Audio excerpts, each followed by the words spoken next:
So in India, when you got married, they tied Mangal Sutram to you. तो भारत में जब आपकी शादी हुई आपको मंगल सूत्र पहनाया गया। मंगल सूत्र का मतलब ये एक पवित्र धागा है। अगर इसे सही तरीके से किया जाए, इस धागे को खास तरह से बनाया जाता है। अगर आपको याद ना हो, दरअसल हर साल आपको इस मंगल सूत्र को बदलना होता है। क्या आप जानते हैं? अब ऐसा नहीं होता क्योंकि अब ये एक सोने की मोटी चेन है। इसे कच्चे सूत के धागे से खास तरह से बनाया जाता था, या ये कच्चे रेशम का धागा होता था। So that इसके पीछे एक पूरा विज्ञान है, एक पूरा तरीका है अपनी ऊर्जाओं को लाभदायक तरीके से उपयोग करने का, जो एक तांत्रिक तरीका है जिसमें खास नाड़ी को, आप नाड़ी जानते हैं? हम इस बारे में बात कर चुके हैं कि 72,000 नाड़ियां होती हैं। आपके सिस्टम से एक विशेष नाड़ी को लिया जाता है और आपके मंगेतर के सिस्टम से एक खास नाड़ी को लिया जाता है और इस धागे को खास तरह से तैयार करके आपको बांधा जाता है।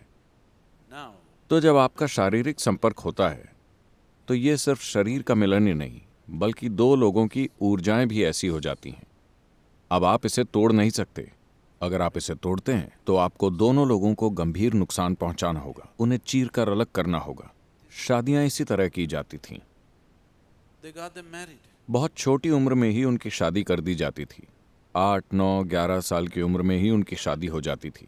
लेकिन उन्हें आपस में इस तरह से बांधा जाता था कि उन्हें कहीं और देखने का कभी ख्याल भी नहीं आता था। ऐसा विचार ही कभी नहीं आया। आजकल की सोच को ये बहुत डरावना लग सकता है, लेकिन मैं आपको बताना चाहता हूं कि इस स्थिरता से उन्हें इतनी शक्ति मिलती थी कि वो जीवन में जो करना चाहते थे वो उस पर अपना पूरा ध्यान केंद्रित कर सकते थे, क्योंकि इमोशनल इनसिक्योरिटी जैसी कोई चीज ही नहीं होती थी। भारत में ये नई चीज है। There is simply emotional insecurity की बात ही नहीं आती है, क्योंकि आपसी बंधन इतना मजबूत होता है कि किसी के मन में ऐसा ख्याल कभी नहीं आता कि क्या मेरा पति कोई चीज कर रहा है, क्या मेरी पत्नी कुछ और कर रही है। ऐसा ख्याल कभी नहीं आता, क्योंकि उन्हें आंतरिक तौर पर एक खास तरह से बांधा गया है। लेकिन अब ये एक खोखली रस्म बन गई है। even now, some of the marriages that I हाल में मैंने जो शादियां कराई हैं उसमें हमने उनके साथ यही किया है और उनके बीच के तालमेल का स्तर जबरदस्त है। आप देख सकते हैं कि दो लोग एक बनकर कैसे काम करते हैं और ये कितना शक्तिशाली है। दो लोगों का एक प्राणी की तरह काम करना, ये जबरदस्त शक्ति होती है। so तो कहीं ना कहीं हमें लगा कि दो टांगें इतनी स्थिर नहीं होती, 4 टांगें हमेशा ज्यादा स्थिर होती हैं। तो हमने इन दो टांगों को एक साथ बांध दिया। 2 टांगें बहुत। हम साइकिल से कार की तरफ क्यों गए? ये ज्यादा स्थिर है।